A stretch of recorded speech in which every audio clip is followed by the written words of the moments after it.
लद्दाख हिमाचल में मैं हूं विशाल और आप देख रहे हैं पहली खबर। इलेक्शन कमीशन ऑफ इंडिया की आज मीटिंग होने वाली है। मीटिंग में खुसूसी समरी रिवीजन समेत जम्मू कश्मीर में आने वाली लोकसभा इंतखाबात की तैयारियों का जायजा लिया जाएगा। इलेक्शन कमीशन के ओहदेदार वर्चुअल मोड से मीटिंग में जुड़ेंगे। जम्मू कश्मीर के चीफ इलेक्टोरल अफसर और तमाम 20 अजला के जिला तरक्याती कमिश्नर मीटिंग में शामिल होंगे। इनको ही डिस्ट्रिक्ट इलेक्टोरल अफसर मुकर्रर किया गया है। काबिल जिक्र है कि जम्मू कश्मीर के CEO ने हाल ही में जम्मू कश्मीर के तमाम DCs के अलावा आला हुक्काम के साथ वर्चुअल मीटिंग की थी और पोलिंग से मुतालिक तैयारियों का जायजा लिया था।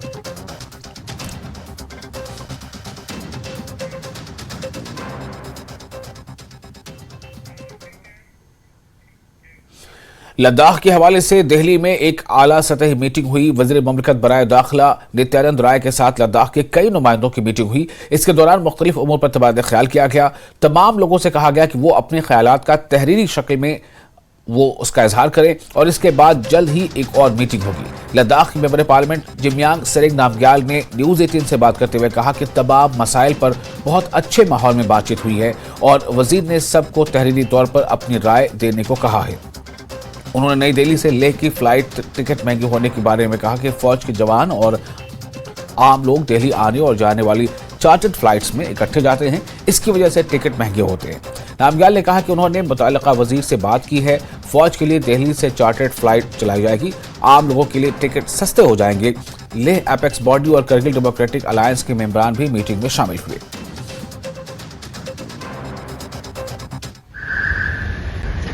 गृह मंत्रालय में लद्दाख को लेकर जो मीटिंग चल रही थी वो समाप्त हो गई है। तमाम लोग बाहर आ चुके हैं और हमारे साथ बातचीत के लिए हैं लद्दाख के सांसद जामयांग जी।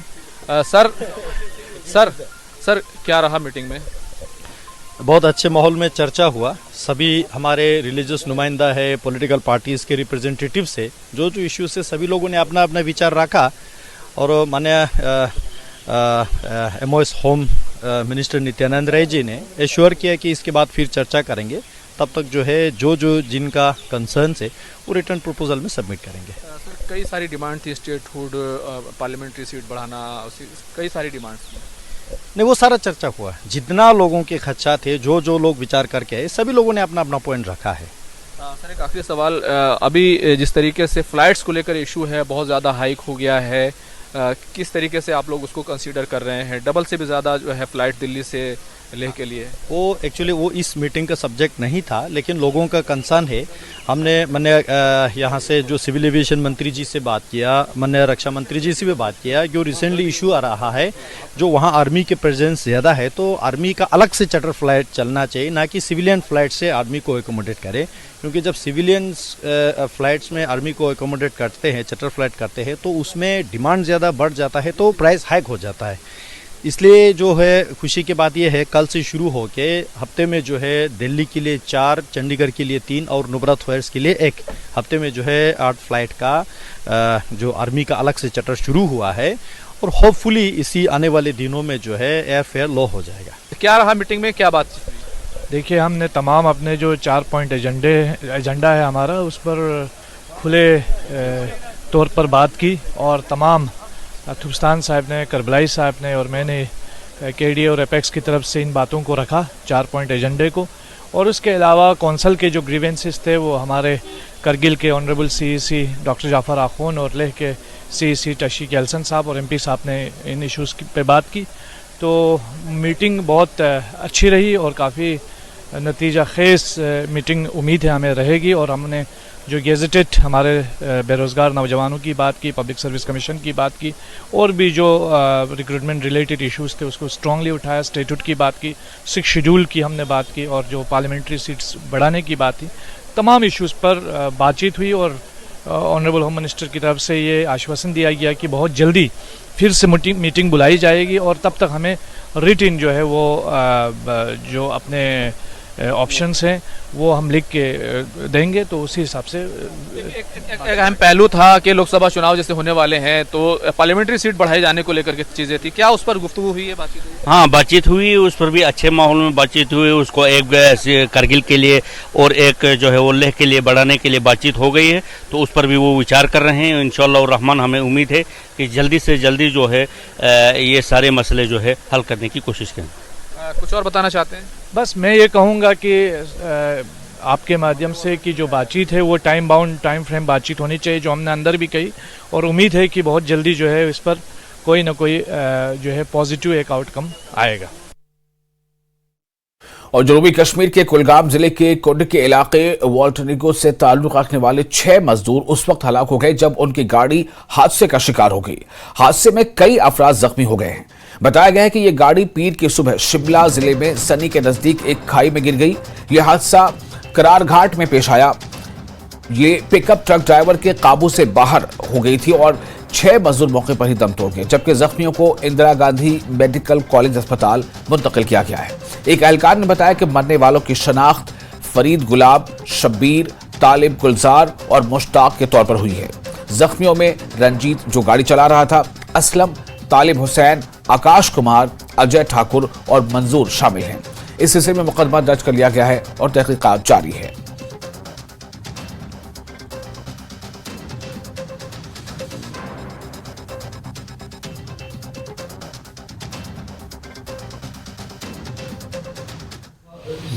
आज सुबह जो है ये एक्सीडेंट हुआ है। ये कड़हार घाट है, ये वहाँ से सुन्नी की तरफ जो है पिकअप आ रही थी। पिकअप नंबर थी ये HP 63A 231 नंबर, तो कड़हार घाट से बसंतपुर की तरफ आ रही थी। तो इसमें जो है 12 लोग थे। इसमें ज़्यादातर जो है ये जम्मू मूल के जो है कश्मीरी युवक थे इसमें। तो इनमें से 4 की तो 3 की तो स्पॉट पर मृत्यु हो गई थी और एक ब्रॉड डेड जो है इनको जब घायल अवस्था में सुन्नी ले जाया गया तो वहाँ पर मृत्यु हो गई। और बाकी लोगों को जो है IGMC लाया गया दौरान उपचार के लिए, जो IGMC लाया गया था, जिनमें से 2 लोगों की सूचना मिली है कि 2 लोगों की ब्रॉड डेड 2 लोग घोषित किए गए। तो इस प्रकार जो है 6 लोगों की जो है इस दुखद घटना में मृत्यु हुई है, जिसमें से ये जम्मू कश्मीर के युवक हैं इसमें ज़्यादातर।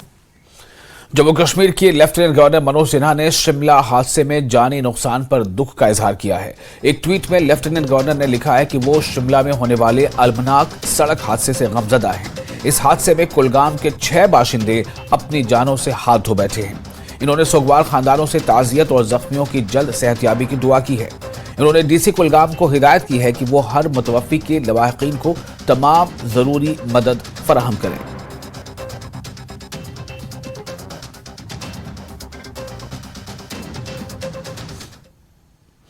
दिल्ली से लद्दाख लेह के फ्लाइट टिकट में इजाफे पर तनाज़ा बढ़ता जा रहा है। वज़ारत दाखिला की मीटिंग में शिरकत के लिए दिल्ली पहुंचे सज्जाद करगिली और डॉक्टर अब्दुल क़य्यूम ने इस मामले पर तशवीश का इजहार किया। इन्होंने कहा कि हुकूमत को इस मामले पर एक्शन लेना चाहिए।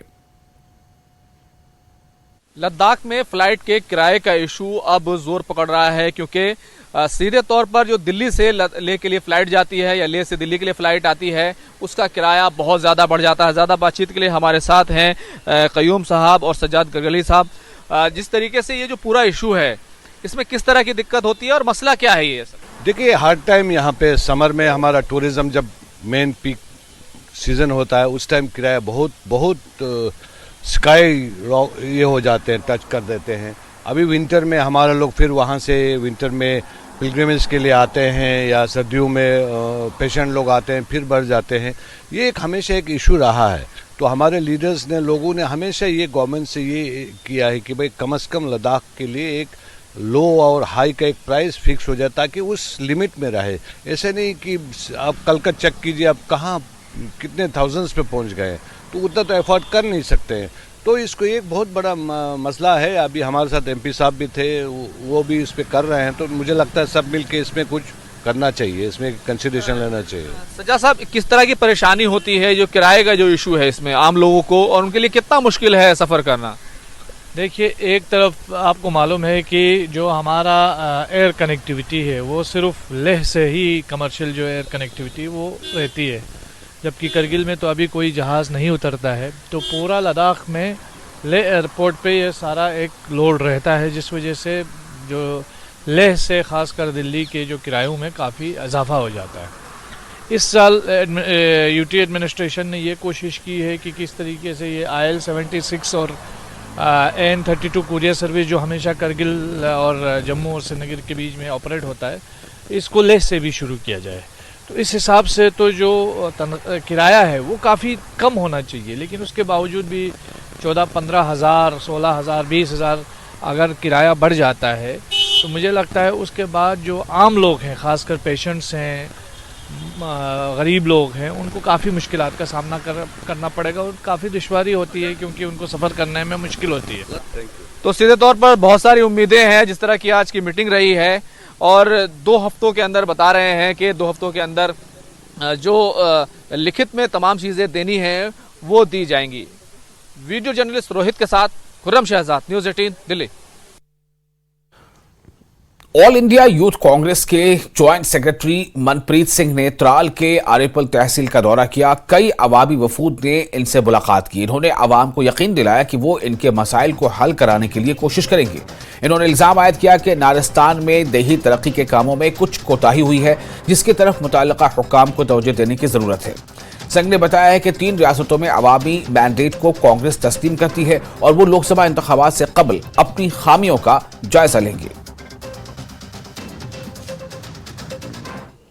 यहाँ पे आने का जो मेन मकसद ये था, ये नारिस्तान के लोग हैं यहाँ पे, वहाँ पे कुछ शिकायत है इनको सरपंच के ख़िलाफ़ और ब्लॉक के ख़िलाफ़ कि हमारे काम नहीं वहाँ पे हो रहे हैं। सरपंच के ख़िलाफ़ इनकी शिकायत है कि वो सिर्फ कुछ लोगों को फेवरेटिज्म बेसिस पे वहाँ पे काम दे रहा है और काम करवा रहा है। तो उसको लेके हमारी यहाँ पे जो इन लोगों के ग्रीवेंसेस थे वो हम यहाँ पे लेके आए हैं। बीडीओ साहब यहाँ पे थे नहीं, आज वो शायद लीव पे हैं, पर हमने उनकी एप्लीकेशन उनके टेबल पे रख दी है। इन लोगों के मसलों को एड्रेस करने की कोशिश की है और मैं आशा करता हूँ कि ये ब्लॉक ऑफिस जो है वो जल्द से जल्द जो है इनके मसलों को हल करेगा, क्योंकि ये ब्लॉक ऑफिस जो भी गवर्नमेंट मशीनरी है वो लोगों के लिए होती है, लोगों के मसलों मसाइल को हल करने के लिए होती है और बिना किसी पक्षपात के मेरे को लगता है ये काम जो है ब्लॉक ऑफिस को जल्द से जल्द करना चाहिए। और फिलहाल एक छोटा सा ब्रेक लेते हैं। ब्रेक के बाद खबरों का सिलसिला जारी रहेगा।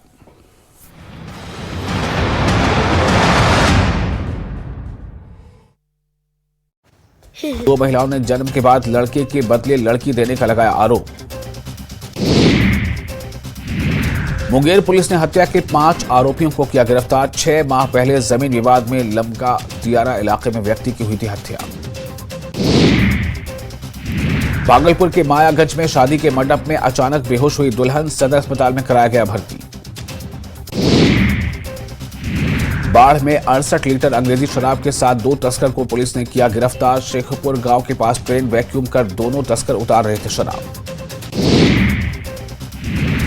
हजारीबाग के पंचशील कॉलोनी में निजी नर्सिंग होम में इलाज के दौरान व्यक्ति की मौत। मरीज के परिजनों ने इलाज में लापरवाही का लगाया आरोप। गोपालगंज के चनावे जेल में बंद कुख्यात अपराधी आदित्य तिवारी और अजय सिंह को भागलपुर सेंट्रल जेल किया गया शिफ्ट। चनावे जेल में रहते हुए कक्षपाल की हत्या की योजना बनाने का आरोप।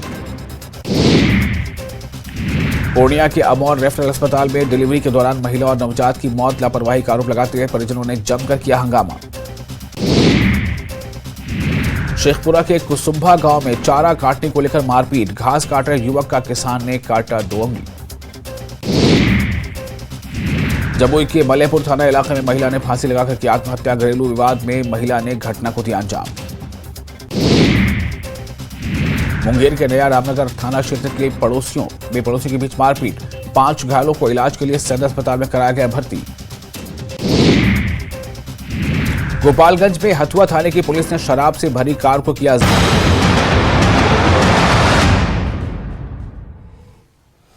ब्रेक के बाद आपका स्वागत है न्यूज़ 18 JKLS पर। आप देख रहे हैं पहली खबर। ARTO ऑफिस करगिल ने गुज़िश्ता 1 माह से कोई लर्निंग टेस्ट, ड्राइविंग टेस्ट या फिटनेस टेस्ट नहीं किया है। इससे ड्राइवरों, अवाम और नौजवानों की एक बड़ी तादाद को परेशानियों का सामना है। गुज़िश्ता रोज तकरीबन 3 दर्जन नौजवान लर्निंग टेस्ट के लिए आए थे, लेकिन इंस्पेक्टर की अदम मौजूदगी की वजह से इसका इनेकाद नहीं हो सका। ज्यादातर नौजवान जांस्कार, द्रास और दूर दराज इलाकों से थे।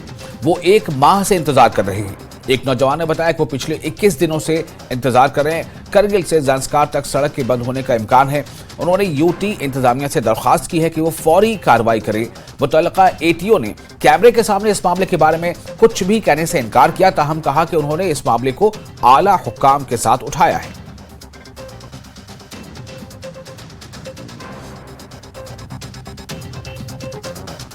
सर बिस्मिल्लाहिर्रहमानिर्रहीम। तो अभी सर हम यहाँ पे आए हैं अपने फिटनेस के लिए, जबकि एक्सपायर हो चुका है। तो मैं चाहता हूँ, मैं कई बार यहाँ ARTO का राउंड लगा चुका हूँ, तो कोई भी यहाँ पे इंस्पेक्टर नहीं है। तो मैं चाहता हूँ UT एडमिनिस्ट्रेशन से कि जल्द से जल्द कि यहाँ पे वो कोई किसी उसको इंस्पेक्टर को यहाँ पे ट्रांसफ़र किया जाए।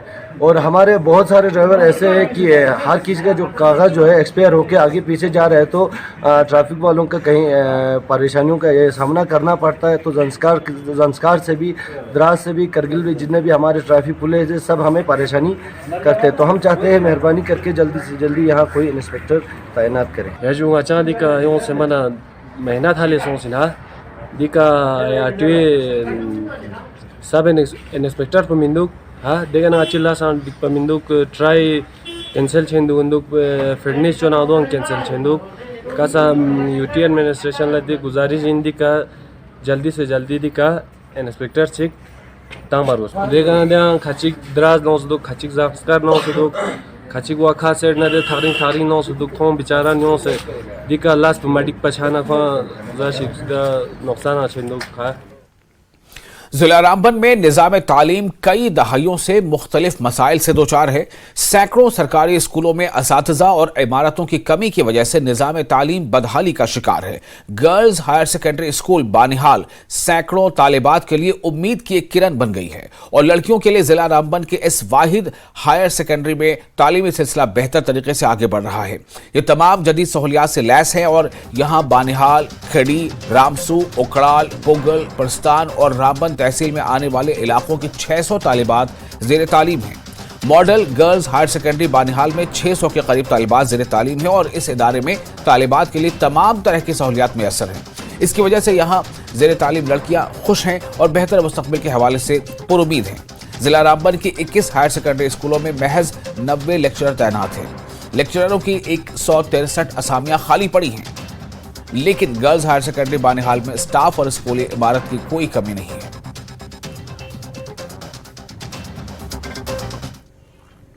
वाहिद हायर सेकेंडरी है पूरे रामबन डिस्ट्रिक्ट की। तो इस वक्त जो तालीमी सिलसिला यहाँ पर बहुत अच्छे से जा रहा है, जो यहाँ से रिपोर्ट्स हैं, तो इसमें क्या कहेंगे आपको, जो बेसिक आपको इधर मिल रहा है सब कुछ?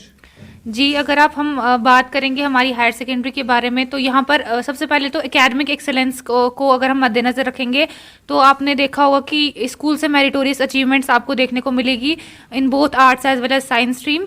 और इसके अलावा अगर आप यहाँ के इंफ्रास्ट्रक्चरल डेवलपमेंट की बात करें तो यहाँ पर इंफ्रास्ट्रक्चर भी बहुत ही अच्छा है। यहाँ पर हर एक फैसिलिटी हमें प्रोवाइड की जाती है। हमारे स्कूल की बात करें तो सबसे पहले अगर हम अपनी फैकल्टी मेंबर्स की बात करें तो बहुत एफिशिएंट है, सफिशिएंट है हमारे लिए, क्योंकि पूरे रामबन डिस्ट्रिक्ट में अगर हम देखें तो हमारे जो टीचर्स हैं मेरे हिसाब से वो बहुत ही मतलब हाई लेवल के टीचर्स हैं, क्योंकि हमने ऐसे टीचर्स कहीं नहीं देखे कि आप जो आपके साथ फ्रेंडली भी रहेंगे और टीचिंग जो है वो भी प्रोवाइड कराएंगे क्लास में।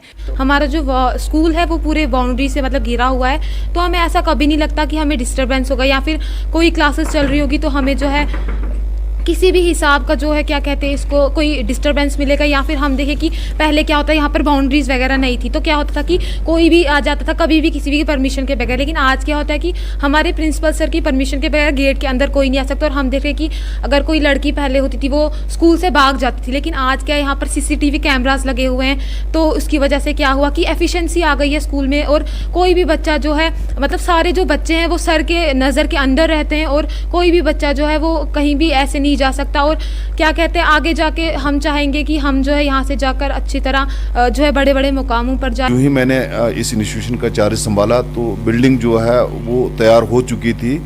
फिर डिस्ट्रिक्ट एडमिनिस्ट्रेशन ने और स्कूल एजुकेशन डिपार्टमेंट ने मतलब काफ़ी हेल्प की, जिससे ये पॉसिबल हो सका कि जो आप आज इंफ्रास्ट्रक्चर देख रहे हैं या जो भी आप इस वक्त मतलब एकेडमिक साइड में ये जो आप इस अच्छाई देख रहे हैं, तो ये इसी की बदौलत जो है मुमकिन हो सके।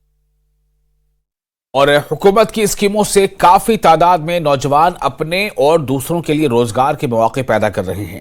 मुनीर अहमद वानी ने जिला रामबन में प्रधानमंत्री एम्प्लॉयमेंट जनरेशन प्रोग्राम के तहत महकमे रोजगार और मशावरती मरकज रामबन से फायदा उठाया। मुनीर के मुताबिक 10वीं जमात के बाद उन्होंने रामबन में एक बेदारी कैंप में PMEGP स्कीम के बारे में जानने के बाद खुद रोजगार की जानिब तवज्जो दी। उन्होंने रामबन में assistant director employment and counselling centre से राब्ता किया और अपने घर के करीब अपने गांव कंडीकरोल में टाइलों की तैयारी शुरू करने के लिए कर्ज के लिए दरख्वास्त दी। इनका कहना है कि अब वो एक कामयाब यूनिट चला रहे हैं। उन्होंने कहा कि आजकल सरकारी नौकरी मिलना मुश्किल है, ऐसे में नौजवानों को खुद रोजगार की तरफ तवज्जो देनी चाहिए। हमारी यूनिट में टाइल, ब्रिक्स, ब्लॉक और इंटरलॉक टाइल, फुटपाथ टाइल वगैरह वगैरह और भी बहुत सी चीज़ें बनती हैं। लेकिन अपना स्पॉन्सर किया है रामबन से, अपना PMEGP स्कीम के तहत मुझे लोन मैंने लिया है, तो इससे मैंने यूनिट शुरू किया है। इस यूनिट में कोई 8-9 रोज़गार भी दिया है बंदों को, वो भी अपना रोजी रोटी बना रहे हैं यहाँ से। और मैं शुक्रगुजार हूँ सरकार का, जिन्होंने ये मुझे स्कीम में मतलब इशू करवाई। सर मुझे अपना डॉक्यूमेंट की वजह से कोई महीना एक लग गया था, तो महीने के अंदर ही हो जाता है। मेरे कारखाने में जो काम कर रहे हैं ये बाहर के हैं, यूपी के हैं और कुछ बिहार के हैं और कुछ लोकल नौजवान भी हैं। बिजबिहाड़ा अनंतनाग के पद्म अवार्ड याफ्ता समाजी कारकुन जावेद अहमद टाक के काम की सराहना सदर जमहूरिया द्रौपदी मुर्मू ने भी की है। माजूर अफराद के आलम दिन के मौके पर सदर जमहूरिया ने इनकी सराहना की। इन्होंने अपने खिताब में कहा कि जावेद टाक कश्मीर में कई साल कबल दहशतगर्द हमले में बुरी तरह से जख्मी हो गए थे। इसके बाद व्हील चेयर के सहारे उन्होंने जिस्मानी तौर पर कमजोर अफराद की फलाह बहबूद की खातिर मुहिम शुरू की और गुज़िश्ता 2 दहाइयों से वो ये काम अंजाम देते आ रहे हैं। जावेद टाक पर पूरे मुल्क को फख्र है। लोगों ने सदर जमहूरिया के रिमार्क्स का खैर मकदम किया है। जावेद टाक हेल्पलाइन NGO और जिस्मानी तौर पर कमजोर बच्चों के लिए एक स्कूल भी चला रहे हैं। जम्मू कश्मीर के श्री जावेद अहमद टाक एक आतंकी हमले में घायल होने के बाद व्हील चेयर से चलते फिरते हैं। वे पिछले 2 दशकों से दिव्यांग बच्चों की शिक्षा और कल्याण के लिए कार्यरत है। दिव्यांगजनों को ये संदेश देते हैं, be a part not a part, यानी भिन्न नहीं अभिन्न बनो। श्री जावेद टाक जी को भी पद्मश्री से सम्मानित किया गया है। खुशी मिलती है जब आपका प्रेसिडेंट ऑफ इंडिया आपके फाउंडर का नाम लेगा, आपकी ऑर्गेनाइजेशन का नाम लेगा और आपके स्कूल का नाम लेगा। ज़ेबा आपा इंस्टीट्यूट ऑफ इंक्लूसिव एजुकेशन पूरे जम्मू कश्मीर में एक वाहिद इदारा है जहां पे एजुकेशन रिहैबिलिटेशन सर्विसेज उन बच्चों को मिलती है जिनको समाज के किसी तबके ने एवन नेगलेक्ट किया होता है, तो उनको हम यहाँ पे एजुकेशन और रिहैबिलिटेशन सर्विसेज प्रोवाइड करते हैं। और हमें आज बहुत मसरत है, खुशी है कि आज प्रेसिडेंट ऑफ इंडिया ने फिर से जावेद जी का नाम और ज़ेबा आपा का नाम लिया। हज 2024 के लिए हज फॉर्म भरे जाने का सिलसिला जारी है। 20 दिसंबर 2023 तक हज फॉर्म भरे जा सकते हैं। मरकजी अक़लियती वजारत ने एक नोटिफिकेशन जारी करते हुए कहा है कि हज फॉर्म हज कमेटी ऑफ इंडिया की वेबसाइट और हज सहूलत मोबाइल यानी हज सुविधा जो ऐप है, मोबाइल ऐप, उसके जरिए भरे जा सकते हैं। Central ministry of minority affairs के जरिए हज 2024 को लेकर नोटिफिकेशन जारी कर दिया गया है, यानी कि हज की जो प्रक्रिया है उसके शेड्यूल का ऐलान कर दिया गया है। शेड्यूल के तहत आज से यानी आज 4 दिसंबर से 20 दिसंबर 2023 तक आप हज फॉर्म भर सकते हैं और इसके लिए ऑनलाइन हज कमेटी ऑफ इंडिया की वेबसाइट पर जा सकते हैं और इसी के साथ साथ हज सुविधा का जो ऐप है उसके जरिए भी, मोबाइल के जरिए भी आप हज एप्लीकेशन को भर सकते हैं। अगर बात करें कि जो हज होने वाला है इसके लिए इंटरनेशनल पासपोर्ट होना जरूरी है और जिसका 31 जनवरी 2025 तक वैलिड होना जरूरी करार दिया गया है। नई हज पॉलिसी जो पिछले साल आई थी, 2023 में आई थी, उसके तहत ये हज होगा, यानी कि 80% जो कोटा है वो हज कमेटी ऑफ इंडिया के पास रहेगा, यानी ज्यादा लोग हज कमेटी ऑफ इंडिया के जरिए हज पर जा सकेंगे। इसके अलावा 20% जो कोटा है वो हज टूर ऑपरेटर्स के पास जाएगा, यानी कि हज टूर ऑपरेटर्स भी लोगों को हज पर भेज सकेंगे। तो ये पूरा नोटिफिकेशन जारी कर दिया गया है। फिलहाल 20 दिसंबर 2022 तक हज फॉर्म भरा जा सकता है। तो तमाम गाइडलाइंस से पहले पढ़ लेनी चाहिए, क्योंकि कई तरह के बदलाव जो है नई हज पॉलिसी में पहले ही कर दिए गए थे, यानी कि हज को सस्ता करने के लिए कई चीजें जो सामान ले जा सकते थे उनको बंद कर दिया गया था। बल्कि सीधे तौर पर अब कह सकते हैं कि सरकार की कोशिश गुंजाइश है ज़्यादा बेहतर हज, इसलिए जल्दी से ये फॉर्म आ गया है। तो सभी लोग जो भी हज पर जाना चाहते हैं वो हज को अप्लाई कर सकते हैं आज से लेकर 20 दिसंबर 2022 तक। वीडियो जर्नलिस्ट रोहित के साथ खुर्रम शहजाद, न्यूज़ 18 दिल्ली।